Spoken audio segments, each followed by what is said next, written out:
In the remote wilderness of the unmarked Cascades, a lone woman sought silence, but something was listening. Harper Quinn had ventured into the deep woods to face her grief alone. A healing retreat turned sinister when an ancient presence began, whispering her name from just beyond the firelight. Harper Quinn wasn't your typical camper. For 12 years, she was a decorated Army combat medic, known for surviving ambushes in Kandahar and teaching elite wilderness survival to special forces units. When a voice mimicking her dead sister began circling her camp, it had no idea it was confronting a hardened war veteran trained to resist psychological warfare. Harper's instincts kicked in, triggering a defensive stand that would unravel something older and hungrier than anything human. What began as a solitary reckoning would become a battle for her sanity and soul. The Cascade backcountry would never be the same after Harper Quinn stepped into the darkness and dared it to follow. Before we jump back in, tell us where you're tuning in from, and if this story touches you, make sure you're subscribed, because tomorrow I've saved something extra special for you. The road had disappeared 2 hours ago, giving way to a rutted, fire access trail that Harper Quinn's Jeep barely managed to navigate.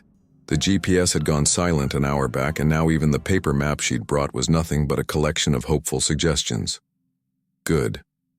This was exactly what she wanted, to vanish from the grid, from expectation, from memory itself. As she killed the engine, the silence pressed in immediately. No highway noise, no distant voices, not even the hum of power lines. Just the whisper of wind through ancient pines and the occasional protest of branches against the weight of their own existence. Harper sat motionless behind the wheel, breathing in the stillness, letting it settle around her like armor. This is where you wanted to be, she reminded herself, voice startling in the quiet. Alone. Her phone showed no service, as expected. She'd told exactly one person where she was headed, and even then, she'd been deliberately vague. Ben hadn't approved, which was partly why they weren't together anymore. Too much concern, too much trying to fix her. The memory of their last call surfaced unbidden. Harper, you're not thinking clearly. The Cascades are dangerous enough with a partner. Going solo after what happened. I know what I'm doing, Ben. Better than most. That's not what worries me. The locals have stories about those unmarked reserves. I didn't take you for superstitious. It's not superstition when 3 hikers have gone missing in 5 years. Unprepared hikers. I was a combat medic. I teach survival for a living. A sigh. Just promise you'll turn back if anything feels wrong. Everything feels wrong these days, Ben. That's the point. Harper shook off the memory and exited the Jeep, surveying the small clearing she'd found. Ancient Douglas firs and hemlocks stood like sentinels, their trunks massive and unyielding, their shadows stretching long in the late afternoon light. Perfect, remote, forgotten, like Lily had been. The thought came sharp and unwelcome, and Harper pushed it down with the practiced efficiency of someone who had turned emotional suppression into an art form. She'd deal with Lily, with all of it, on her own terms. That's why she was here. 7 days alone. 7 days to find some way forward. She unpacked methodically, setting up camp with the precision that had once kept her alive in combat zones, and now kept her sane in civilian life. Tent positioned for drainage and wind protection. Fire pit properly ringed with stones. Food cache secured 15 feet up a nearby tree. Bear spray within reach. Perimeter marked. Everything in its place. Harper worked until sweat beaded on her forehead despite the chill, until her muscles ached pleasantly from exertion rather than tension. Physical tasks were a relief, clear defined problems with solutions that didn't involve navigating the treacherous terrain of grief or guilt. As the sun began to set, she followed a game trail deeper into the woods, testing her sense of direction and marking her path subtly with small cairns. The forest thickened around her, denser than it had. Appeared from the clearing, branches intertwining overhead until only dappled patches of fading light reached the ground. She moved silently, an old habit from hunting trips with her father. The smell hit her first. Metallic. Wrong. She found the deer carcass just off the trail, partially hidden by ferns. A young doe, its body splayed open from throat to pelvis, but not in the way predators typically fed. This was deliberate, methodical. The organs lay beside the body, each separated and seemingly examined. No bite marks, no signs of feeding. Mountain lion wouldn't do this, Harper muttered, crouching to examine the scene while keeping alert to her surroundings. Neither would bears or wolves. A chill that had nothing to do with the dropping temperature crept along her spine. She'd seen the aftermath of predator kills before. Messy, pragmatic, focused on the richest sources of nutrition. This was different. Almost curious. She backed away, suddenly aware of how quickly darkness was falling, how far she'd wandered from camp. For the first time since arriving, Harper felt watched. She scanned the forest, seeing nothing but deepening shadows between ancient trunks. "Get it together, Quinn," she muttered, orienting herself and heading back toward camp, with more haste than she'd admit to herself. By the time she reached her clearing, full darkness had descended. She built a small fire more for comfort than necessity, the familiar routine of striking flint to tinder grounding her rattled nerves. As flames caught and grew, she forced herself to analyze her reaction logically. Probably humans, she concluded aloud, poachers or bored teenagers. But the placement, so deep in unmarked wilderness, made that unlikely. And something about the precision of the cuts. Harper shook her head and focused on heating her dinner, a dehydrated meal that tasted like nothing and everything at once. As she ate, her thoughts drifted back to Lily despite her best efforts. Lily, who had loved these forests, who had painted them in swirling colors that somehow captured their essence better than photographs, who had been trying to get Harper to go hiking with her for months. "Come on, H, one weekend. The fall colors are incredible right now. I've got a wilderness first aid course to teach, can't reschedule 20 people. Next weekend, then? I'll try." But she hadn't tried. And the next call had been from her mother, voice shattered, telling her Lily had fallen from a cliff edge on a solo hike, the hike Harper was supposed to be on. The fire crackled, sending sparks spiraling upward like desperate prayers. Harper watched them disappear into the void of night, then crawled into her tent, zipping the door behind her. Inside, she arranged her sleeping bag with military corners and laid out the next day's supplies within easy reach. Control what you can, prepare for what you can't. Sleep came reluctantly, in fits and starts plagued by half-formed dreams. Lily's laugh, the deer's vacant eyes, Ben's warnings, all swirling together behind her closed lids as consciousness slipped away. Then, a whisper. "Harper." Her eyes snapped open, heart instantly racing. The voice had been close, too close, just outside the thin nylon wall of her tent. "Harper." Again, barely audible, not quite. Right. The pitch was off, the cadence strange, as if someone was trying out her name for the first time. "Who's there?" she called, hand already closing around the hunting knife beside her sleeping bag. Silence answered, complete and absolute. Harper unzipped the tent with deliberate slowness, knife ready, senses hyper-alert. The clearing was empty, bathed in the silver glow of a three-quarter moon. No footprints disturbed the soft ground around her tent. No branches swayed with recent passage. Nothing. Just the wind, she told herself, but the words rang hollow even to her own ears. Wind didn't form words. Wind didn't know names. She stood guard for 20 minutes, scanning the perimeter of her camp, listening for any sound out of place. Eventually, exhaustion overtook vigilance and she returned to her tent, though she left the knife unsheathed beside her. "You're here to face things," she whispered to herself as she lay back down. "So face them." But as consciousness finally claimed her, a small rational part of her mind wondered exactly what she'd come to face, and whether it was facing her in return. Morning light filtered through the tent fabric, casting everything in a soft, forgiving glow. Harper woke instantly, the lingering unease of the night crystallizing into a more familiar state of alertness. She dressed quickly, eager to confirm that her midnight fears had been nothing but stress and an overactive imagination. When she unzipped the tent door, the first thing she saw were the tracks. Fresh, barefoot, human-sized, leading directly to where she'd slept, then turning and disappearing into the dense underbrush beyond her camp. Harper crouched beside the footprints, her breath forming small clouds in the morning chill. The impressions were clear. A barefoot human, average size, weight distributed evenly, as if walking with deliberate care. She traced the air above one print, noting the perfect definition of 5 toes, the arch, the heel. "No one walks barefoot out here," she murmured.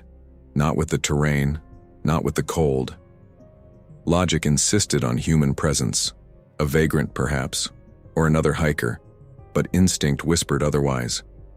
The tracks formed a straight line to her tent, paused exactly where a person would stand to whisper through the fabric, then pivoted and headed northeast into denser forest.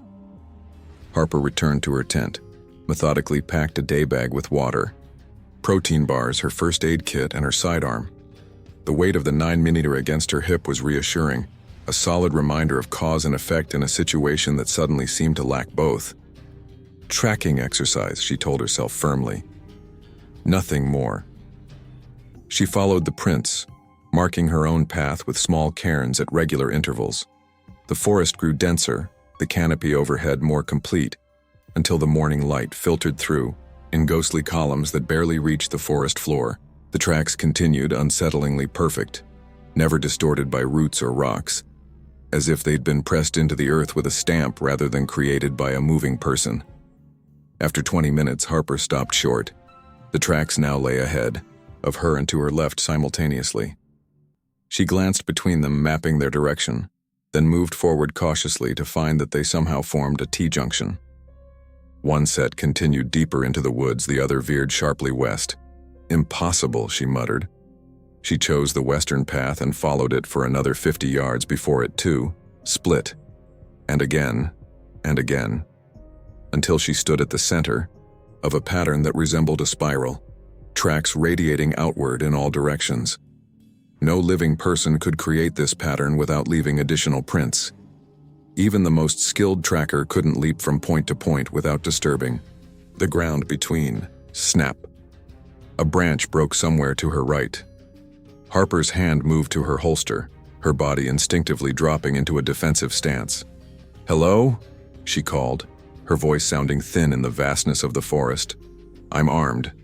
Identify yourself." Silence answered, but it was a different quality of silence than before, expectant, as if the forest itself was holding its breath. Then, so faint she might have imagined it. "Hello, armed yourself." A distant echo, like someone repeating her words, the syllables slightly off. "Who's there?" she demanded more sharply. "Who's there?" came the reply, closer now, an unsettling approximation of her own voice. Harper backed away, orienting herself toward the camp using her cairns. She kept her breathing controlled, her movements deliberate. This was a mind game. Someone was messing with her. She'd seen psychological warfare before, had been trained to resist it. But who would follow her out here? Who would even know where she was? Reaching her campsite, Harper immediately set to work securing the perimeter. She strung fishing line between trees at ankle height, a crude but effective triple arm.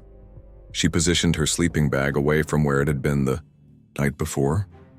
She cleaned her sidearm, though it didn't need it. Each action was part of a mental checklist, a way to impose order on a situation slipping rapidly toward chaos. The more unsettled she felt, the more precise her movements became. Muscle memory from her military days kicked in. Establish a defensive position, maintain situational awareness, conserve energy. Afternoon stretched into evening. No further sounds disturbed the forest besides the occasional bird call or rustle of small animals. Harper ate another bland meal, built a small fire, and rechecked her perimeter. All normal, all under control. As darkness fell, she conducted a series of training drills, push-ups, sit-ups, breath control exercises, anything to quiet the increasingly intrusive thoughts about what she'd experienced. Nothing made sense, but her rational mind fought for explanations. Auditory hallucinations caused by grief. Paranoia triggered by isolation. Someone following her as a prank, though that seemed least likely given the remoteness of her location. Recite wilderness survival priorities, she said aloud, needing to hear a human voice, even her own. First, shelter, she began. First, shelter. A voice identical to her own, repeated from the darkness beyond the firelight. Harper froze, mid-word, skin prickling with a primal fear that bypassed all rational thought. Recite wilderness survival priorities. Her own voice called from another direction, the cadence perfect but something in the timbre not quite right. She drew her gun, scanning the tree line, seeing nothing but oppressive darkness. "Who's out there?" she demanded, hating the tremor in her voice. "Who's out there?" Echoed from yet another direction, forming a disorienting triangle of sound around her camp.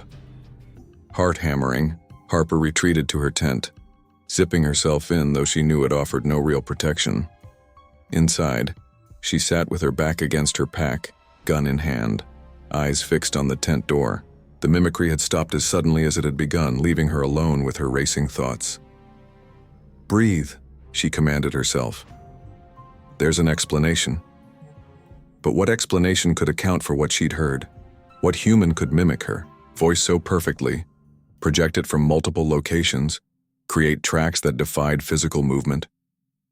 Sleep, when it finally came, was fitful and haunted. In her dreams, she was walking through an unfamiliar section of forest with Lily beside her.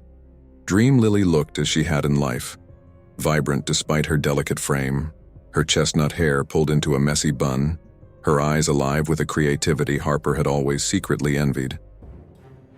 "I've been waiting for you to visit," Dream Lily said, leading Harper toward a cliff edge that materialized suddenly through the trees. "I couldn't before," Harper explained, following.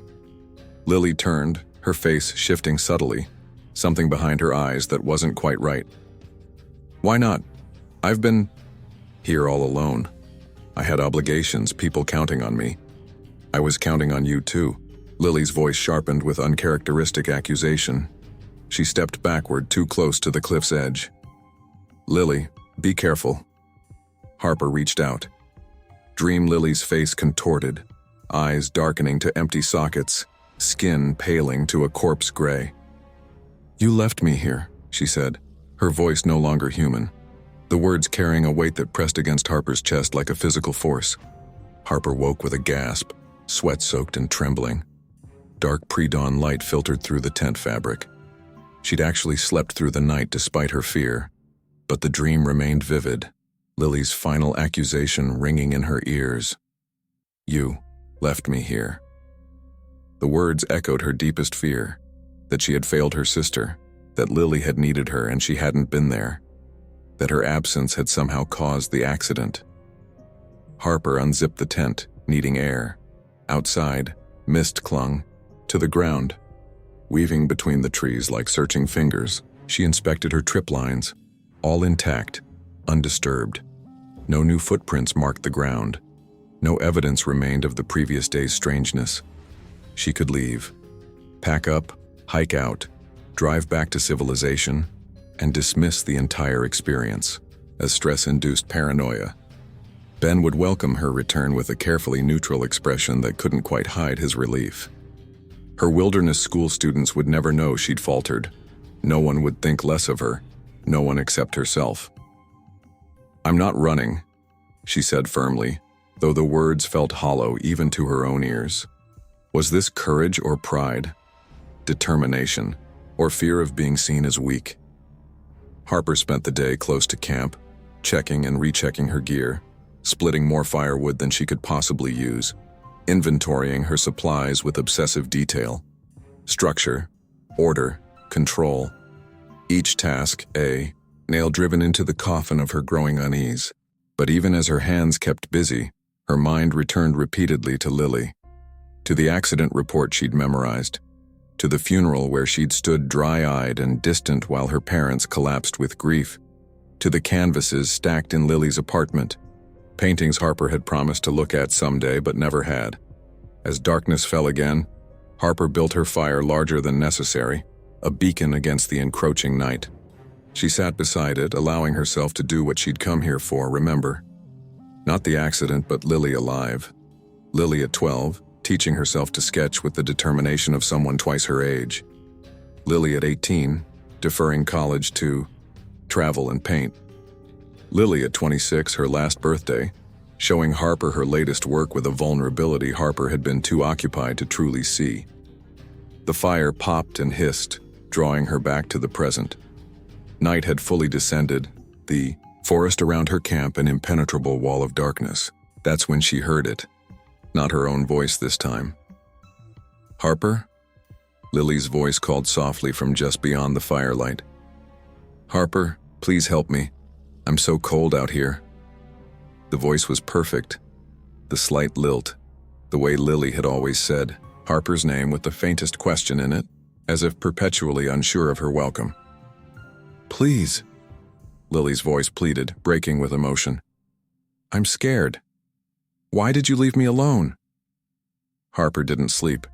She couldn't, not with Lily's voice, continuing to call from the darkness, pleading in increasingly desperate tones that tore at something raw inside her. She sat rigid in her tent, gun in hand, torn between terror and an irrational urge to run toward the voice. Logic insisted it couldn't be Lily, but some deeper part of her, the part still broken by grief, whispered, "What if?" The voice finally fell silent around 3 a.m. Only then did Harper allow herself to drift into a shallow, alert doze, jerking awake at every sound of the forest's pre-dawn stirrings. When gray light finally filtered through the tent fabric, Harper emerged cautiously. The campsite appeared undisturbed at first glance. Perimeter lines intact, fire died to embers. No footprints in the soft earth surrounding her tent. Nothing to confirm what she'd heard for hours in the dark. She checked her go bag, still positioned, by the tent entrance and froze. Something was wrong. Her items had been meticulously repacked, not messily ransacked, but deliberately reorganized. The protein bars, which she always kept on the left, were now stacked on the right. Her compass had been moved from its dedicated pocket to the main compartment. Her first aid kit, which she habitually positioned for quick access, was now buried, beneath everything else. A stranger wouldn't know how she packed. No one would.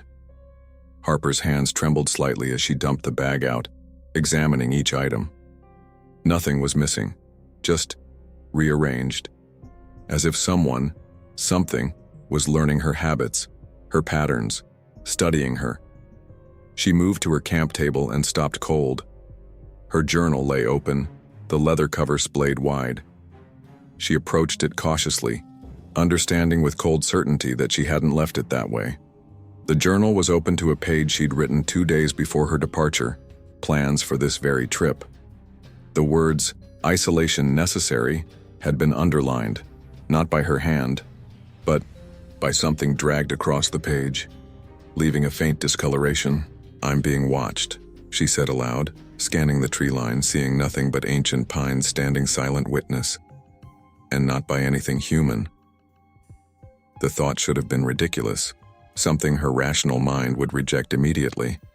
But after what she'd heard, the tracks she'd seen, Harper found herself accepting the impossible with a strange, detached calm. There was something in these woods, something that knew her name, that could mimic voices, that was studying her. She returned to her pack and pulled out a fresh notebook, a backup she always carried. She began writing furiously, documenting everything that had happened since her arrival.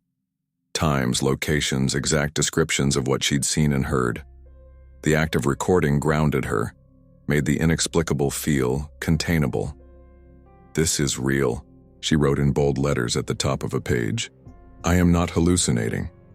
As she wrote, memories of Lily surfaced, sharper than they had been in months.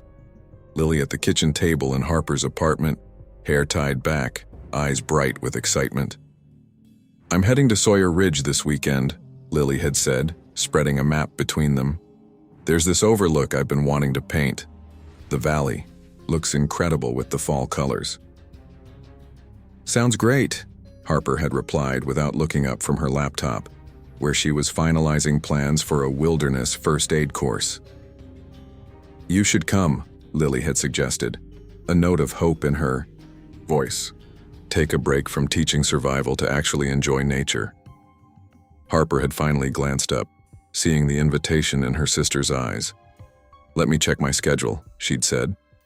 "I might be able to make it work." But she hadn't.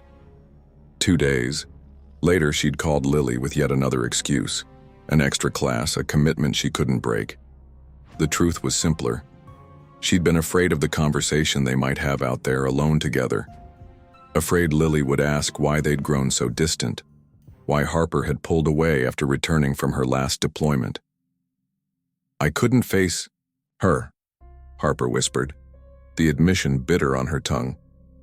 "And now I'll never get the chance." The guilt she'd carried for months crystallized into something sharper, more acute. She'd been afraid of emotional vulnerability, so she'd sent her sister alone into danger. What kind of survival expert did that make her? Harper spent the day in methodical activity, checking and rechecking her supplies, reinforcing her perimeter, scanning the woods for any sign of the intruder. She talked to herself constantly, a running commentary of her actions designed to keep her thoughts ordered and present. "Perimeter secure east side," she muttered, testing a trip line. "Water supply adequate for 4 more days.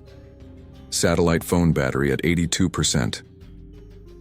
The phone was a lifeline she hadn't used, though the rational part of her mind screamed that she should. One call and a ranger could be here in hours. But what would she say? That the forest was whispering her sister's name? That something was rearranging her belongings? They'd think she was having a breakdown, which was still a possibility she couldn't entirely dismiss. As afternoon deepened toward evening, Harper was collecting more firewood when she heard it. Voices carrying through the trees. A conversation she recognized with gut-wrenching clarity. "I don't understand why you're so determined to push everyone away." Lily's voice echoed, the words pulled from Harper's memory with perfect fidelity. Then her own voice responded, defensive and sharp. "I'm not pushing anyone away. I'm just busy." "No, you're hiding." Lily's voice continued. "You've been hiding since you came back from Mom and Dad, from Ben, from me." The conversation, one they'd had in Harper's apartment 6 months ago, their last real talk before Lily's death, continued. Moving through the trees as if the speakers were walking, Harper followed, drawn forward even as warning bells sounded in her mind. The voices led her deeper into the forest, away from the safety of her camp, until they seemed just beyond the next cluster of ancient pines. "Someday you'll realize what you missed while you were so busy being strong," Lily's voice said, the words striking deeper now than they had when first spoken. Harper pushed through a dense stand of ferns and stopped dead. Telling and preparing this story took us a lot of time, so if you are enjoying it, subscribe to our channel. It means a lot to us. Now back to the story. There, between 2 massive fir trees, stood a figure, backlit by the setting sun, filtering through branches. It had Lily's basic shape, her height, her slender build, the way she tilted her head when considering something. But as Harper stared, frozen in place, she realized what she was seeing wasn't human at all. The proportions were wrong. Arms too long, neck too fluid in its movement. The silhouette had no distinct facial features, just smooth darkness where eyes and mouth should be. And it was watching her, its featureless head tracking her movements with unnerving precision. "You're not Lily," Harper stated, her voice steadier than she felt. The figure didn't respond immediately. Then, using Lily's voice with perfect inflection, "Why did you let me die alone, Harper?" Rage surged through her, burning hotter than fear. This thing, whatever it was desecrating her sister's memory, using her worst fears against her. "Lily died in an accident," Harper said through clenched teeth. "And you're not her." "No." The figure agreed, but still in Lily's voice. "I'm what comes after. I'm what listens when the living speak to the dead." Harper bent slowly, picked up a large rock from the forest floor, and hurled it with all her strength. The projectile flew true, directly at the figure's center. It passed through empty air. The figure wasn't there. Hadn't been there, perhaps, though Harper hadn't seen it move. One moment solid, the next gone, like a shadow when a cloud passes. The sun. Harper approached the spot cautiously. No footprints, no disturbance in the carpet of pine needles, no evidence that anything had stood there at all. "I'm losing my mind," she whispered, pressing the heels of her hands against her, eyes hard enough to see sparks. When she lowered them, the forest was empty and still, bathed in the amber light of approaching sunset. The walk back to camp was a blur, Harper's mind racing through explanations, each less rational than the last. Grief-induced hallucination, some kind of toxic exposure causing paranoia and visual distortions, a forest predator using advanced mimicry as a hunting technique, though no known predator could do what she'd witnessed, or something else entirely, something that existed in the negative spaces of scientific understanding. At camp, Harper pulled out her journal and documented the encounter in obsessive detail, her handwriting growing more frantic with each paragraph. She drew the figure as she'd seen it, noting the wrongness of its proportions, the absence of features, the way it seemed simultaneously substantial and insubstantial. "I know what I saw," she wrote. "I know what I heard. Either I'm having a complete psychotic break or there's something in these woods that science can't explain." Night fell completely, the darkness absolute under the forest canopy. Harper built her fire larger than before, needing the comfort of light. The primitive reassurance that flames kept monsters at bay. She sat with her back to a large pine, eyes constantly scanning the perimeter of her camp, waiting. The forest remained silent for hours. No voices, no whispers, just the crack and pop of her fire and the distant hooting of an owl. The normal sounds were almost more unsettling now than the abnormal ones had been, as if whatever was out there was giving her space to question herself, to doubt what she'd experienced. Then, just as exhaustion began to overtake vigilance, a new sound came from the darkness, not Lily's voice this time, but one equally familiar. "Harper?" Ben's voice called, sounding concerned and so achingly normal.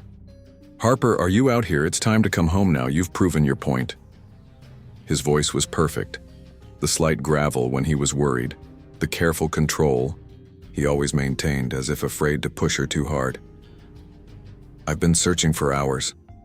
Ben's voice continued, closer now. "Please, H. This place isn't safe. Let me take you home." Harper didn't answer Ben's voice. She knew it wasn't him, couldn't be him, yet the perfect reproduction sent chills through her body. Whatever this thing was, it was escalating, learning, adapting its approach. First her name, then Lily, now Ben. She waited, silent and still, until the voice finally faded into the darkness. Only then did she allow herself to move, mechanically feeding the fire, checking the perimeter one last time.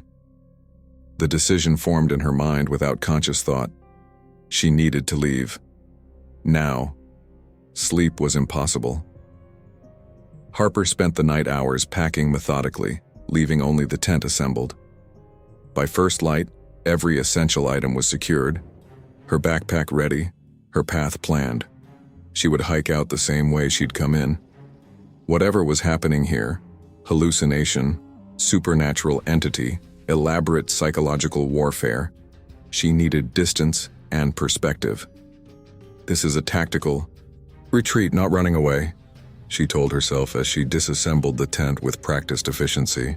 Combat 101. When outmatched, regroup and reassess. She scanned her GPS unit, locking in the coordinates from where she'd parked her Jeep 4 days ago. The screen flickered, then stabilized, showing her position and the route back. A 5-hour hike at most. With a final glance around the clearing that had become both refuge and prison, Harper shouldered her pack and headed southwest, following the GPS marker. Each step away from camp felt like progress, a reclaiming of control. The forest seemed ordinary in the morning light, ancient, majestic, but just trees and undergrowth, nothing more. After an hour of steady hiking, Harper paused to check her position. According to the GPS, she'd covered nearly 2 miles in the right direction. She should be approaching a small stream she'd crossed on her way in. But there was no stream in sight. Just more forest, the terrain undulating in unfamiliar ways. Harper frowned, checking the GPS again. The screen flickered, coordinates jumping erratically before settling on a new position, one that made no sense. According to the device, she was now farther from her destination than when she'd started. "Technology fails," she muttered, pulling out her compass. "Basics never do." But the compass needle spun lazily, refusing to settle on a direction. Harper tapped it, recalibrated it, held it away from any metal on her person. Nothing helped. The needle continued its aimless rotation as if magnetic north no longer existed. A memory surfaced unbidden. Ben sitting across from her at a diner months ago, his face serious as he recounted a story told by an indigenous guide he'd worked with.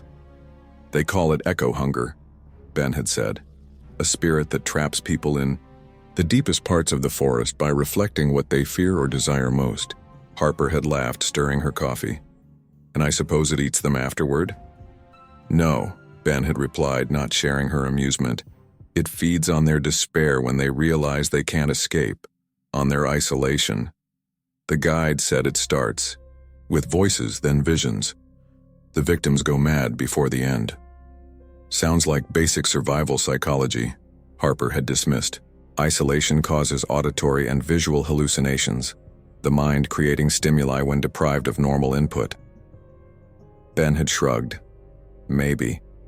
But 3 experienced hikers disappeared in those unmarked reserves last year. Search teams found their camps undisturbed, like they just walked away and vanished. Harper had filed the conversation away as Ben being superstitious, something she'd teased him about occasionally. Now, lost despite her tools and training, the memory returned with chilling clarity. She pressed forward regardless, choosing a direction based on the sun's position, marking trees she passed to ensure she wasn't walking in circles. But after another 2 hours of hiking, Harper stopped, a cold realization settling over her.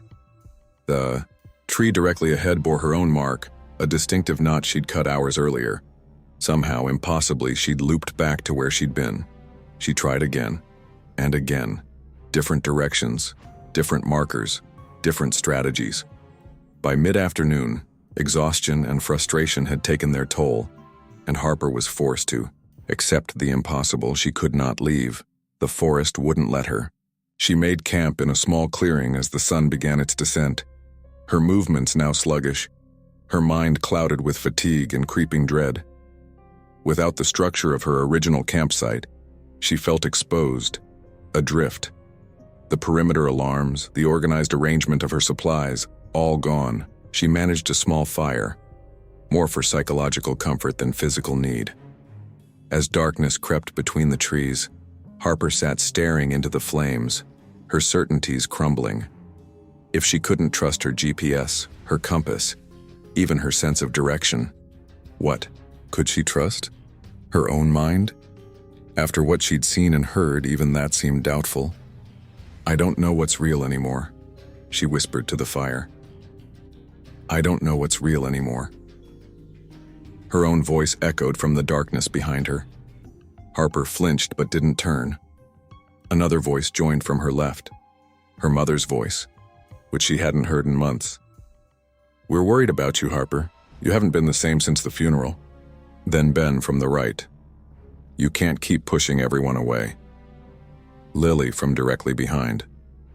"Why won't you talk to me, H? I'm right here." Her father, gruff and concerned. "This isn't healthy, kiddo. You need help." The voices multiplied, overlapping, a cacophony of concern and accusation, love and disappointment. Everyone who had ever mattered to her, everyone she had ever pushed away, all speaking at once from the darkness that pressed in around her tiny fire. Harper pressed her hands over her ears, but the voices were inside her head as much as outside. It memories and fears given sound, regrets made audible. The careful walls she'd built around her emotions began to crack. "Stop," she pleaded, squeezing her eyes shut. "Please stop." But the voices only grew louder, more insistent, pulling memories from places she'd locked them away. Lily's laugh. Her mother's disappointment when Harper chose the military over college. Ben's face the night she told him she needed space. All the connections she'd severed. All the vulnerability she'd avoided. "Stop!" Harper finally screamed, the sound tearing from her throat with a violence that surprised even her. And for a moment, silence fell. Complete, absolute silence. Then her scream came back to her, bounced from the trees, distorted and wrong. It echoed again and again, growing rather than fading, multiplying until it seemed 1,000 Harper Quinns were screaming in rage and desperation. When the echoes finally died, Harper found herself on her knees, trembling, tears streaming down her face. The careful compartmentalization she'd relied on for years had failed completely. Her grief for Lily, her guilt, her loneliness, all of it washed over her in waves she couldn't control. "Lily," she whispered, speaking directly to her sister, for the first time since the funeral. "I'm sorry. I'm so sorry I wasn't there." The forest remained silent now, as if listening. "I was afraid," Harper continued, the words spilling out. "Not of the wilderness or the hike, of you, of the conversations we might have, of what you might ask me about Afghanistan, about what happened there, about why I came back different." She reached into her pack and removed a sealed envelope, yellowed slightly with age. A letter she'd written to Lily after returning from her last deployment, full of truths she'd never been able to say aloud. Explanations, apologies, fears. She'd carried it for over a year, unable to give it to her sister in life, unable to part with it after her death. Harper added it to the fire, watching as the flames consumed what might have been, what should have been. "I should have been there with you," she whispered as the paper blackened and curled. "Maybe then you wouldn't have fallen. Or maybe I would have fallen instead. Or maybe we both would have made it back safely." The letter burned to ash, floating upward on the heat of the fire like prayers or regrets. Exhaustion finally claimed her, and Harper curled beside the dying fire, no longer caring about perimeters or security. What was the point? She couldn't escape the forest, and she couldn't escape herself. The two now seemed inextricably linked. Hours later, she startled awake, sensing a change. The fire had died to glowing embers, providing just enough light to see that something had been placed beside her while she slept. A book, bound in cracked leather, its pages warped with age and weather. Harper lifted it cautiously. It fell open naturally to a page covered in cramped, urgent handwriting. The date at the top was from 17 years ago. The first line made her blood run cold. "It's not their voices, it's your grief they wear. This place has trapped me for 3 days now, using Sarah's voice to lure me deeper. I begin to understand what it wants." The entry was signed simply, Corwin. Harper's hands trembled as she held Corwin's journal closer to the dying embers, struggling to make out the faded handwriting. She rekindled the fire, feeding it small twigs until it cast enough light to read by. The journal's presence was impossible, placed beside her while she slept, yet bearing a date from nearly 2 decades ago. The entries began ordinarily enough. Notes on wildlife sightings, weather conditions, landmarks, and what Corwin called the Forgotten Forest, a naturalist's observations. But around day 4, the tone shifted dramatically. "I heard Sarah today, not memories, her voice coming from the deep woods, calling my name with that little question at the end, the way she always did when I was lost in thought. But Sarah's been dead for 2 years." Harper's breath caught. The parallels were unmistakable. Day 5. Tried to hike out, walked for hours, ended up back at my camp. Compass spins uselessly. The forest has closed around me like a fist, and always Sarah's voice closer now, saying things she would never say. "Why did you let me die, James? I'm cold out here." The entries grew more frantic, the handwriting deteriorating. "It's not just Sarah anymore. My father, my old army commander, everyone I've lost, everyone I've failed. Their voices surround the camp at night. But I'm beginning to understand. It's not them. It's something else. Something that feeds on regret and shame and grief. The Anishinaabe called it echo hunger, a spirit that consumes sorrow by reflecting it back sevenfold. A chill ran through Harper as she read Corwin's theories, each one aligning with her own experiences. It can't create, only mimic. It uses what's already inside you, your memories, your guilt, your fear. And it can only hold you if you hold those things too tightly. The voices can't hurt me physically, but they're wearing me down, making me doubt what's real. I hear them, even in daylight now. The last few entries described Corwin's mental deterioration, his increasing paranoia, and finally, a possible way out. I think I understand now. Echo hunger feeds on emotional wounds that haven't healed, festering regrets we carry. It can only use against us what we haven't made peace with, what we haven't let go. Sarah's death wasn't my fault. I need to truly believe that, not just say, I just need to sever the ties of guilt that bind me here. The final entry, dated 3 days later, was brief, but hopeful. I see the trail now, the real trail. I don't know if this will work, but I'm leaving this journal behind. Maybe it will help the next person trapped by echo hunger. Remember, it's not their voices, it's your grief they wear. Harper closed the journal, her mind racing. Corwin had escaped, or at least believed he had. But how? By confronting his guilt over Sarah's death? By accepting that he wasn't responsible? Is that what you want? Harper asked the darkness surrounding her small fire. For me to admit Lily's death wasn't my fault?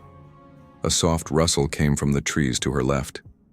Harper turned slowly, and her breath caught in her throat. There, between two ancient pines, stood a figure. Not fully formed like the lily shape she'd seen before, but a suggestion of presence, darker than the surrounding darkness, with elongated limbs that seemed to blend into the tree trunks on either side. Your echo hunger, Harper said quietly, surprised by her own calm. You feed on pain. The figure didn't move, but Harper felt its attention sharpen, like the sudden stillness of a predator when spotted by prey. Corwin escaped you, she continued. He found a way out. A whisper came from where the figure's mouth should be, but it wasn't words, just the sound of wind through dead leaves, hollow and dry. Harper held up the journal. I should destroy this. It's the only evidence that there's a way to defeat you. She thrust the journal toward the fire, but as the leather cover touched the flames, they recoiled, actually bent away from the book as if repelled. She tried again with the same result. The journal refused to burn. That's not possible, Harper whispered. The figure at the tree line seemed to ripple, the darkness comprising it flowing like ink in water. Then it was gone, melting into the shadows between trees. Harper didn't sleep again that night. She read and reread Corwin's journal, searching for clues, for anything that might help her understand what she was facing. As dawn approached, exhaustion finally pulled her into a fitful doze. When she woke fully, the sun was high overhead. She'd slept far longer than intended. The journal lay open beside her, but something was wrong. The handwriting had changed. Where Corwin's cramped script had filled the pages, now Harper's own handwriting covered them. The same words, the same experiences, but written in her hand, as if she had been the one to document this nightmare nearly 2 decades ago. This isn't real, Harper said, dropping the journal. You're trying to make me doubt my own mind. But doubt had already taken root. If the entity could mimic voices perfectly, why not handwriting? What else could it recreate? How much of what she'd experienced was real, and how much was echo hunger's manipulation? Harper forced herself to eat, to drink, to think clearly despite her exhaustion. According to Corwin, the entity fed on unresolved emotional wounds, on grief and guilt and shame, on precisely the feelings she'd been carrying since Lily's death. The truth of Lily's accident was simple but devastating. A loose rock on a cliff edge, a momentary loss of balance, a fall no one could have survived. The facts were in the ranger's report, the medical examiner's findings. An accident, pure and simple. But Harper had built an elaborate architecture of guilt around those facts. If she'd been there, if she hadn't canceled, if she'd taken Lily's calls more seriously, if. 1,000 hypothetical scenarios where Lily lived because Harper made different choices. She was an adult, Harper said aloud, testing the words. She made her own choice to hike alone. The forest seemed to hold its breath, listening. But she wanted me with her. Harper continued, the admission painful.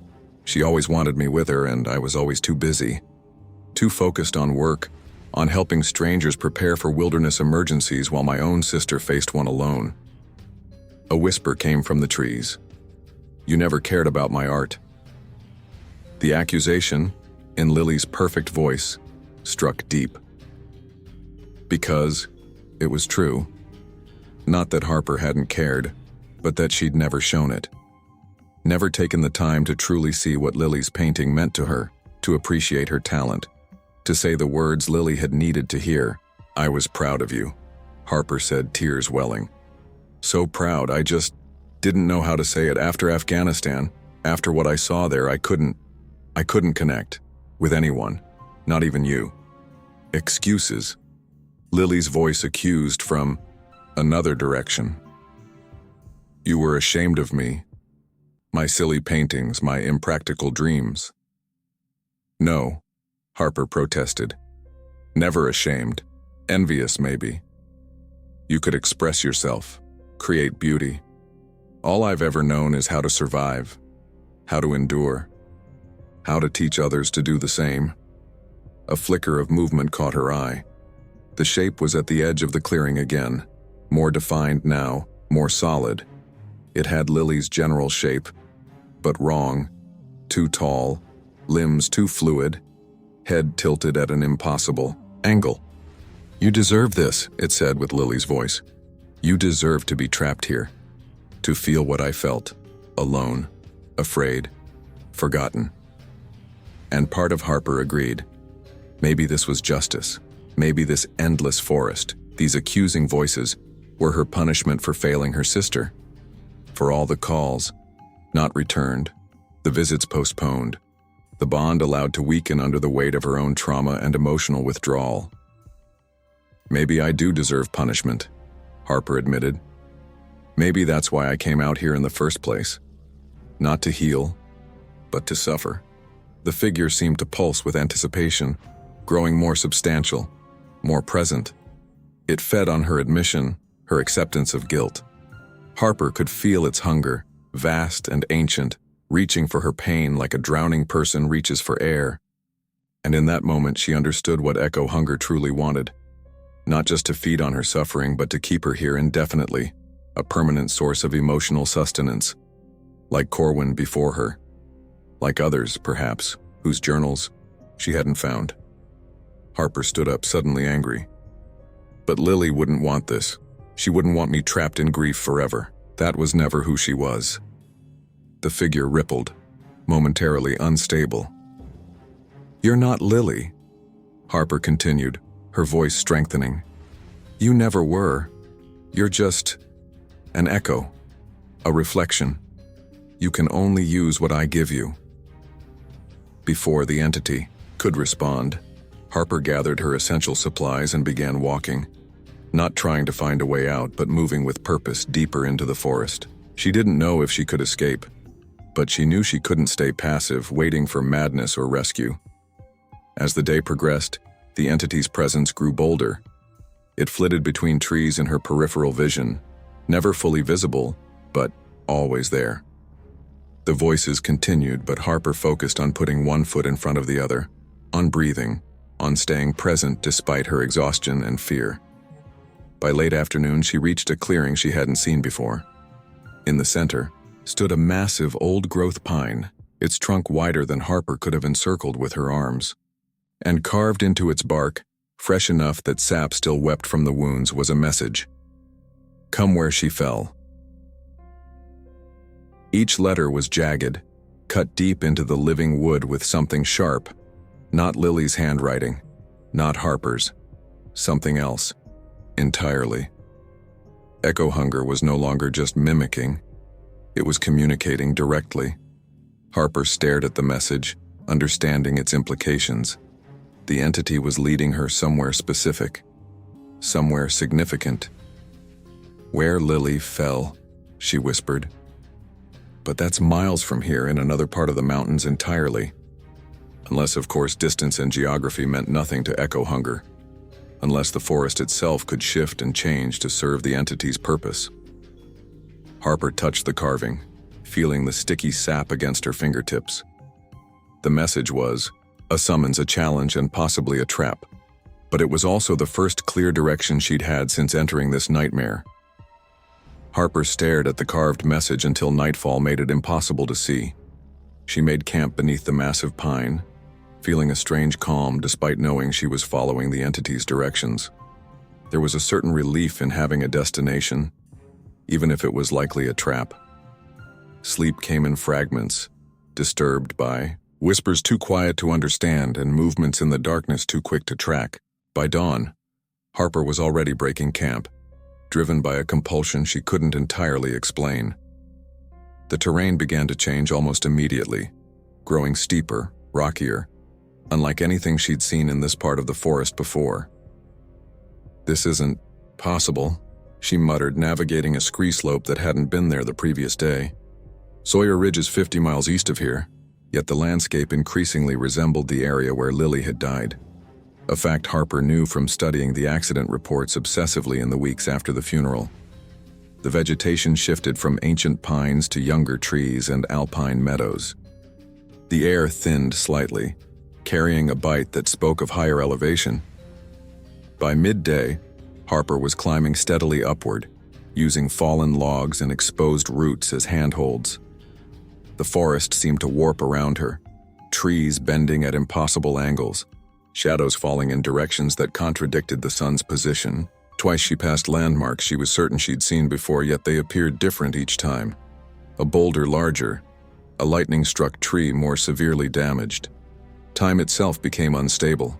The sun jumped positions in the sky, sometimes directly overhead, sometimes hanging low on the horizon, all within what felt like minutes. Harper checked her watch, but the hands spun erratically, racing forward then reversing at random.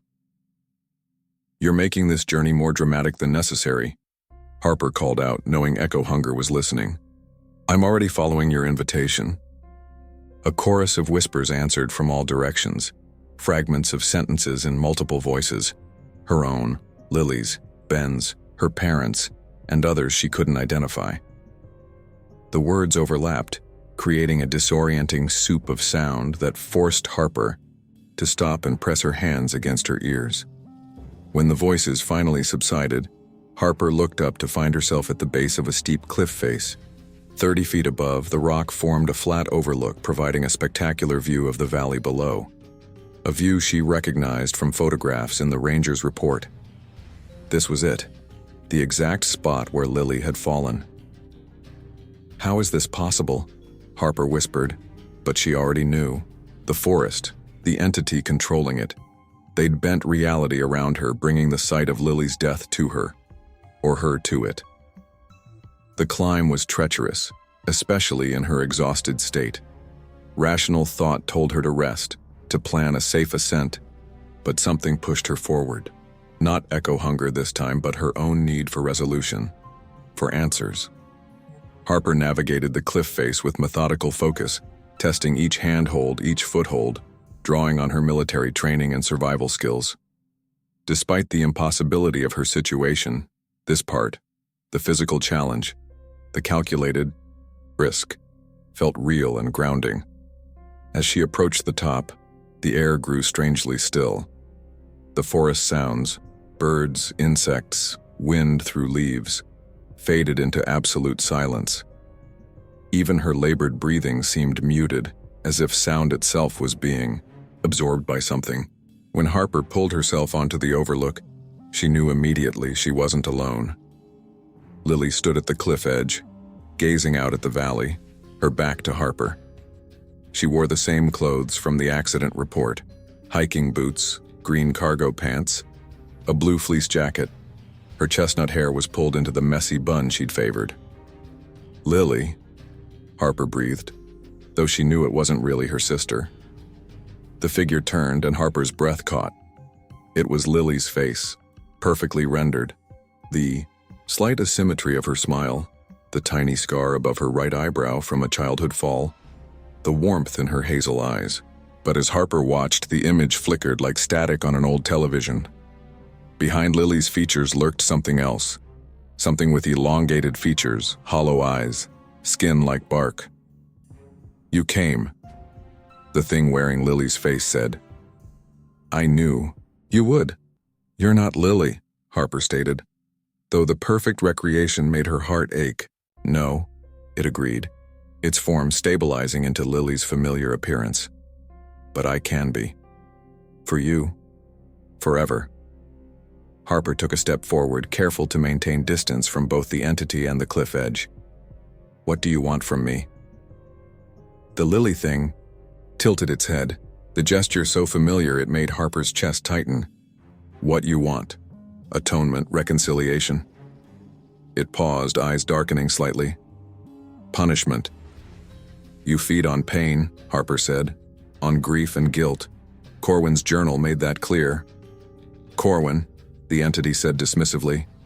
He didn't understand. "I don't just feed on pain. I transform it." It gestured to the magnificent view of the valley below. "This is where she died, where you should have been." "Yes," Harper admitted, the guilt rising familiar and sharp. "I should have been here." "I'm offering you a gift, Harper," the entity continued, its voice perfect in its mimicry of Lily's gentle tones. "A chance to make it right." "How?" "Lily is dead." The Lily thing smiled, but the expression didn't reach its eyes, which had grown darker, more bottomless. "Stay with me. Here at the moment of her death. Experience it with her. Share her final moments, her fear, her pain. The fall." It extended a hand. "Or leave, and live with the knowledge that you abandoned her again." The temptation was unexpected and powerful. Part of Harper, the part drowning in guilt and grief, wanted to accept, to take the offered hand, to suffer as Lily had suffered. Wasn't that why she'd come to the wilderness in the first place? To punish herself? "You think accepting your offer would be atonement," Harper said slowly. "But it wouldn't be. It would be surrender." The entity's expression hardened, Lily's features briefly flickering to reveal something ancient and hungry beneath. "You owe her this. You left her to die alone." "No," Harper said, the word catching in her throat. "Lily died in an accident, a terrible, random accident. Me being here wouldn't have prevented that." "You don't know that," the entity hissed, its voice less like Lily's now, an undercurrent of something inhuman bleeding through. "You'll never know." "You're right," Harper acknowledged. "I won't. And that uncertainty, that's part of grief, part of being human." The entity's form flickered more violently now, Lily's features dissolving into something elongated and wrong before reforming. The sky behind it darkened unnaturally, time accelerating as the sun plummeted toward the horizon. "You still don't understand," it said, voice distorting. "I'm offering you what you came for, an end to uncertainty, an end to separation." Harper took another step forward, finding her footing both physically and emotionally. "No, that's not what I came for. I came because I wasn't ready to say goodbye. I came because I thought punishing myself would somehow honor her memory." She stood straighter, something resolving within her. "But Lily wouldn't want this. Not for me. Not for anyone." "Pretty words," the entity sneered, its disguise slipping further. "But I can feel your guilt, your shame, your belief that you failed her." "Yes," Harper admitted. "Those feelings are real, but they don't define me, and they don't define my relationship with Lily." The entity moved closer, its form now rapidly shifting between Lily's appearance and something tall and gaunt, with limbs like gnarled branches and a face of shadows and angles. "Then what does define it?" it demanded. "Love," Harper said simply. "Complicated, imperfect, human love, which you can mimic but never understand." The entity recoiled slightly, as if the word itself caused pain. The sky continued its unnatural acceleration, clouds racing across it, the sun setting and rising again in moments. The very air seemed to vibrate with tension. "I will not leave here empty," the entity said, its voice now entirely inhuman, a hollow, echoing sound like wind through dead trees. "You will stay. They all stay in the end." "No," Harper said, feeling a strength and clarity she hadn't experienced since before Lily's death. "I'm leaving, and you can't stop me." "Then I'll find another," the entity threatened. "Someone else lost in grief. Someone else carrying guilt too heavy to bear alone." "Perhaps," Harper conceded, "but it won't be me." With that, she turned her back on the entity, on the cliff edge, on the memory of Lily's death. She moved deliberately toward the path down from the overlook, a path that hadn't been there when she climbed up but now appeared clear and well marked. "She called for you," the entity shouted, its voice cycling through different tones. Lily's, Harper's own, something ancient and desperate. As she fell, your name was the last word she spoke. Harper paused, the words cutting deep. She turned back, seeing the entity now fully revealed. A tall, skeletal creature of twisted wood and shadow, vaguely humanoid but wrong in every proportion. No longer wearing Lily's form, no longer holding that power. "Maybe she did," Harper acknowledged, tears welling in her eyes. "And I'll carry that. But I'll also carry her love, her creativity, her joy. You have no claim on those memories." She turned again and began walking down the path, away from the cliff edge, away from Echo Hunger. With each step she felt lighter, as if setting down a burden she'd carried for too long. Lily's death wasn't her fault. That truth, so simple, yet so elusive, filled her with a quiet strength. But as Harper descended, the forest around her began to change again. Trees shifted position, the path grew fainter, the light dimmed unnaturally fast. Echo Hunger wasn't finished with her yet. "You can't leave," the entity's voice boomed from everywhere at once. "The forest is mine. You are mine." The path disappeared, entirely leaving Harper in dense, unfamiliar woodland. The sense of progress, of escape, vanished with it. The entity hadn't accepted her rejection. The forest would not let her go so easily. Night fell rapidly, unnaturally, as Harper stumbled through unfamiliar terrain. The entity, Echo Hunger, had dissolved her path back, leaving her disoriented in dense forest. But Harper was done playing by its rules. She pulled out her compass, unsurprised to see the needle spinning wildly. She ignored it and instead focused on the skills that had kept her alive in hostile environments before. "Think," she muttered. "Orientation doesn't depend on tools." She studied the moss patterns on tree trunks, the slight downward slope of the terrain, the position of stars visible through rare breaks in the canopy. Gradually, Harper pieced together enough information to set a direction. She wouldn't find her original camp. That was likely impossible in this warped reality. But she could establish a new one, create a base, make a stand. After an hour of careful navigation, Harper found a suitable clearing, defensible, with clear sight lines in all directions and a large flat rock formation that could serve as shelter at her back. This would be her battleground. "No more running," she announced to the silent forest. "No more following your lead." She worked methodically, gathering materials with the efficiency of someone trained for survival. Fallen branches became the foundation for a signal fire in the clearing's center, built far larger than necessary for warmth or cooking. Around the perimeter, she created a circle of symbols, not believing they held any mystical power but needing to claim the space as her own, to define boundaries in a realm where boundaries had been repeatedly violated. As darkness deepened, Harper used the last of her phone's battery to illuminate her work. The device was useless for communication, but the photos it contained were precious now, tangible reminders of reality. She scrolled through images of Lily alive, of her parents, of Ben, of her wilderness school students, real people, real connections, real life. When the fire was built to her satisfaction, Harper lit it, watching with grim satisfaction as the flames leapt higher than normal fires should, as if feeding on something beyond mere wood. The blaze cast a circle of golden light around her, pushing back the unnatural darkness. "My name is Harper Quinn," she began, her voice strong and clear. "I am a wilderness survival instructor, former combat medic and Lily Quinn's sister. These are the things I know to be true." The forest seemed to still, listening. "Lily died in an accident. I carry grief for her death, but not guilt. I loved her imperfectly as humans love.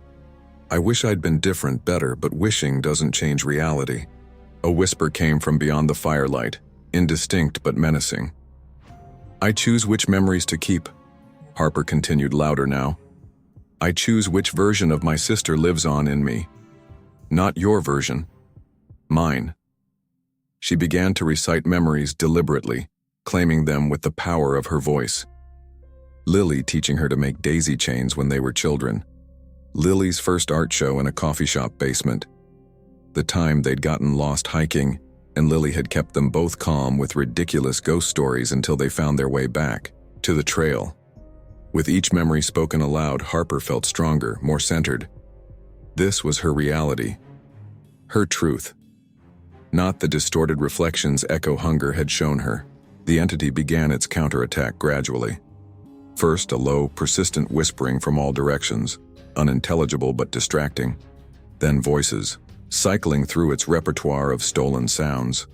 Ben's voice, angry. "You shut everyone out after Afghanistan. You never gave us a chance." Her father, disappointed. "We raised you to protect your sister, that was your job." Her own voice, self-loathing. "You're broken. You couldn't connect even if you tried." Harper fed more wood to the fire, watching the flames grow higher. "I am changed by my experiences, not broken by them," she countered. "I am capable of healing, of connection." The entity shifted tactics. Lily's voice came next, but not accusatory, seductive, offering comfort. "Harper, please, I'm not angry. I just want to be with you again. We can have the time we missed. Stay with me in the forest. It's peaceful here." The gentleness was almost harder to resist than the accusations. Harper felt tears welling, but she blinked them away. "The real Lily would never ask me to give up my life," she said firmly. "She pushed me to live more fully, not to retreat further." A rush of wind extinguished half the fire, plunging portions of the clearing into darkness. Harper quickly rebuilt the blaze, hands steady despite the adrenaline coursing through her. As the flames regained their strength, she saw it. Echo, Hunger standing just beyond the circle of light, no longer bothering with human disguise. Its true form was worse than she'd imagined. Towering, skeletal, with limbs like gnarled branches and a face that seemed to absorb light rather than reflect. Where eyes should have been, there were only deep, empty hollows. Its mouth, if the jagged gash could be called that, moved unnaturally as it spoke. "You cannot resist forever," it said, its voice now a discordant blend of all the voices it had stolen, layered and wrong. "Humans break, they always break." "Some do," Harper acknowledged, adding more wood to the fire.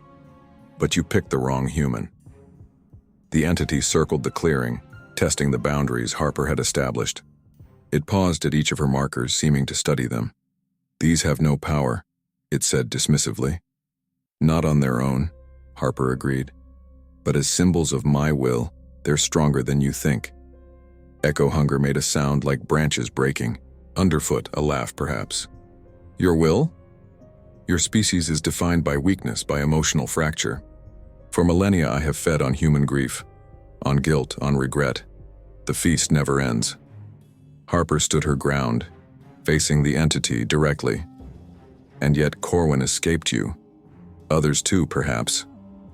The entity seemed to flinch at Corwin's name. Temporary setbacks. They all return eventually, or others come. The woods are full of the wounded. Not this wounded person, Harper said. Not anymore. With unexpected speed, the entity lunged forward, stopping just at the edge of Harper's fire circle. It towered over her, radiating cold and ancient malice. Then perhaps I need a different approach, it hissed. Before Harper's eyes, it transformed. Not into Lily as an adult, but Lily at 8 years old. Small, vulnerable, with a bandaged knee and tears in her eyes. The form was perfect down to the faded butterfly band-aid and the slight tremble of her lower lip. "Harper, I'm scared," child Lily whimpered. "Please don't leave me alone again." This was the memory that cut deepest. A camping trip where Harper, 12 at the time, had left her sister at their tent while she explored. Lily had fallen, hurt herself, and spent an hour alone and frightened before Harper returned. Harper's resolve wavered. Her hands trembled. Of all the forms, all the voices, this one struck at her foundation. Not because of guilt, but because of love. Pure, protective love for the little sister she'd watched over since birth.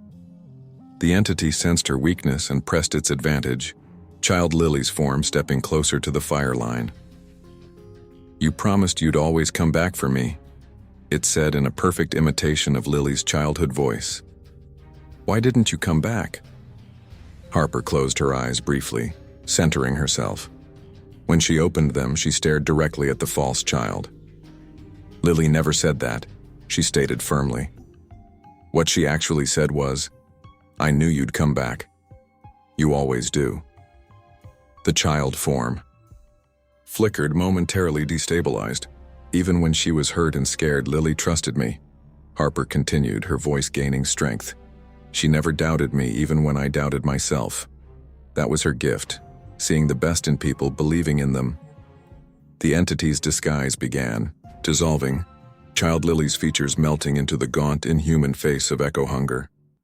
"That's the Lily I carry with me," Harper pressed on. "Not your twisted version, not my own guilt-ridden memories. The real Lily, artist, dreamer, my sister who loved me unconditionally." With each word, Harper moved closer to the fire line, no longer defensive but advancing. She was no longer afraid, not of the entity, not of the forest, not of her own grief. "I am not defined by loss," she declared. "I am a survivor. That's who I've always been." The entity retreated a step, then another. Its form seemed less substantial now, as if Harper's words were unraveling its very being. "Lily isn't a wound I carry," Harper continued. "She's a strength, a light, and you have no power over that part of her or me." With a sudden surge of inspiration, Harper reached into her pocket and withdrew her lighter. She stepped forward and ignited a large branch, creating a makeshift torch. "Enough darkness," she said, advancing toward Echo Hunger with the burning brand extended. "Enough feeding on pain." The entity hissed, its form becoming increasingly insubstantial as it retreated into the trees. The fire behind Harper flared dramatically, casting long shadows that seemed to push against the darkness, rather than be created by it. "This forest isn't yours," Harper called after the retreating entity. "And neither am I." Echo Hunger gave one final chilling wail, a sound of frustrated hunger and ancient rage, before dissolving into the darkness between trees. The oppressive atmosphere that had hung over the forest lifted suddenly, like pressure releasing, after a storm. Harper stood motionless, torch still raised, waiting for another attack. But the forest had gone quiet. Not the unnatural stillness of before, but the normal, living quiet of wilderness at night. Insects chirped. An owl called from somewhere nearby. A slight breeze moved through the canopy. She lowered the torch, slowly, muscles tense with anticipation. The confrontation felt too easy, the victory too sudden after days of torment. Echo Hunger had been feeding for centuries if Corwin's journal was to be believed. Would it surrender its prey so readily? As if in answer to her unspoken question, Harper felt it, a presence, still watching from the darkness. Not as immediate, not as threatening, but there nonetheless. Echo hunger had retreated, but it hadn't gone completely. It was waiting, watching, learning. The fire blazed bright in the clearing, but beyond its light the forest held secrets Harper could still only guess at. She had won this battle, but the war wasn't over. Not yet. Harper maintained her vigil by the fire throughout the night, feeding the flames, alert for any sign of Echo hunger's return. But the entity remained at a distance, present but passive, watching but not engaging. By the time pre-dawn light filtered through the trees, exhaustion had overtaken her, and she'd fallen into a light doze against the rock face at her back. She woke to birdsong. The simple, ordinary sound startled her fully awake. For days the forest had been unnaturally quiet, the usual wilderness symphony silenced by Echo hunger's presence. Now chickadees called from nearby branches. A woodpecker drummed against a distant trunk. Somewhere far off a raven croaked. Harper rose cautiously, muscles stiff from tension and cold. The fire had burned to embers, no longer necessary in the growing daylight. She scanned the clearing and surrounding forest, half expecting to see the entity's tall, distorted form lurking between trees. But the woods appeared normal, just ancient pines and undergrowth touched by morning mist. Nothing supernatural or threatening. "Are you still there?" she called, feeling slightly foolish but needing to know. No answer came. No whispers, no stolen voices. Just the continuing chorus of birds and the soft rustle of wind through needles. As Harper began to pack her minimal camp, she noticed something that hadn't been there the night before. A book lay on a flat stone near the perimeter of her clearing, a sketchbook bound in worn blue canvas. Her heart raced as she approached it cautiously, recognizing it instantly as Lily's. She knelt beside the stone, hesitant to touch the sketchbook. It couldn't be real. Lily's actual sketchbook would be with her parents or in storage with her other belongings. This had to be another trick, another manifestation created by Echo hunger to manipulate her. Yet when Harper finally gathered the courage to open it, the contents stole her breath. Page after page of Lily's artwork, her distinctive style unmistakable, her talent evident in every line. Landscapes mostly, rendered in charcoal and colored pencil. The mountains Harper recognized from their childhood camping trips. The lake behind their parents' house, the view from Lily's apartment window, and scattered throughout portraits of Harper. Harper smiling, rare and unguarded.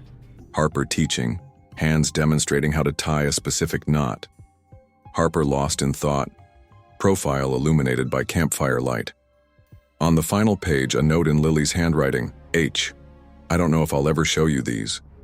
You always seem so uncomfortable when I focus on you, like being seen is somehow painful. But you're my favorite subject. No one else has your strength and gentleness together in one expression. No one else has eyes that hold so much they won't say. I hope someday you'll see yourself the way I see you. With love always, L." Tears blurred Harper's vision. The note was exactly Lily, her insight, her generosity, the way she saw beauty where others couldn't. Whether this sketchbook was a genuine object somehow transported here, or Echo hunger's final attempt at connection, didn't matter. The truth it contained was real. Harper carefully placed the sketchbook in her pack, treating it as the precious gift it was.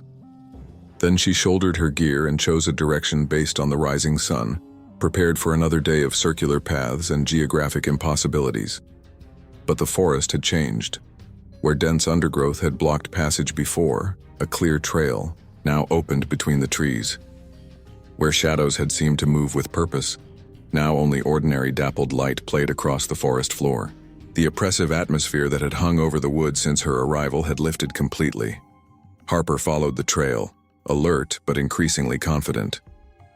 After 30 minutes of hiking, she found herself approaching a landmark she recognized from her initial journey in, a distinctive split rock formation that she'd passed on her first day.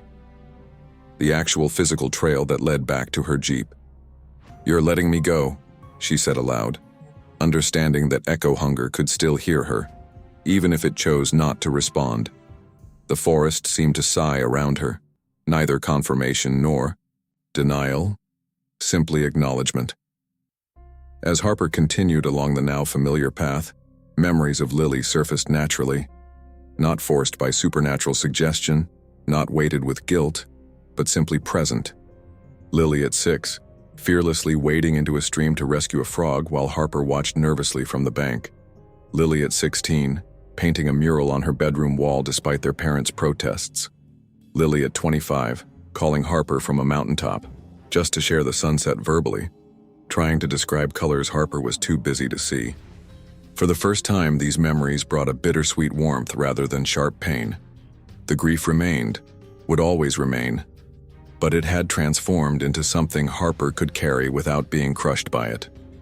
The trail widened, sloping, gently downward toward where Harper knew her Jeep waited.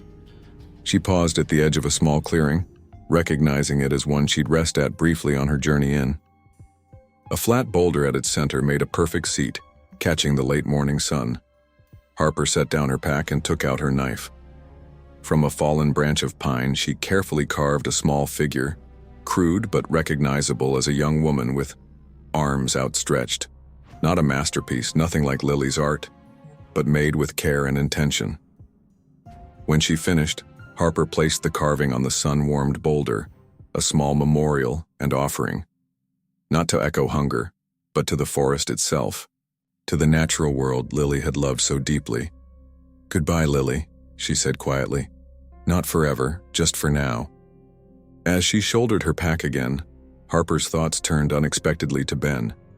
She found herself wondering if he was worried, if he'd tried to call her satellite phone. For the first time in months, the idea of connecting with someone, of letting someone see her vulnerability, her struggle, didn't feel like a threat. The final stretch of trail passed quickly, and suddenly the trees thinned, revealing the small clearing where Harper had parked her Jeep nearly a week ago. The vehicle sat undisturbed, patiently waiting. Beyond it, the access road that would lead back to the highway, to towns and people and normal life. Harper stood at the edge of the forest, one foot on the trail and one in the clearing, caught in the threshold between two worlds. Behind her, ancient pines stood sentinel, hiding their secrets. Before her stretched the journey home. She was not the same Harper Quinn who had driven into these woods seeking punishment through isolation. That woman had been running from her grief, from connection, from herself. This Harper, scarred but whole, bearing wounds but not defined by them, was ready to step back into the world. As she walked toward the Jeep, Harper felt light in a way she hadn't experienced since before Lily's death. Not happy exactly, the loss was too profound for simple happiness, but free. Free from the crushing weight of misplaced guilt, free from the fear of her own emotions, free from the belief that strength meant feeling nothing. She loaded her gear, checked that the sketchbook was secure, and started the engine. As the Jeep rumbled to life, Harper glanced in the rearview mirror at the forest behind her. For a moment, she thought she saw a tall figure standing between distant trees, watching. But when she looked directly, nothing was there but shadows and light. Harper pulled away from the clearing, following the rutted fire road back toward civilization. The forest receded behind her, becoming smaller in the mirror until it was just a dark line on the horizon.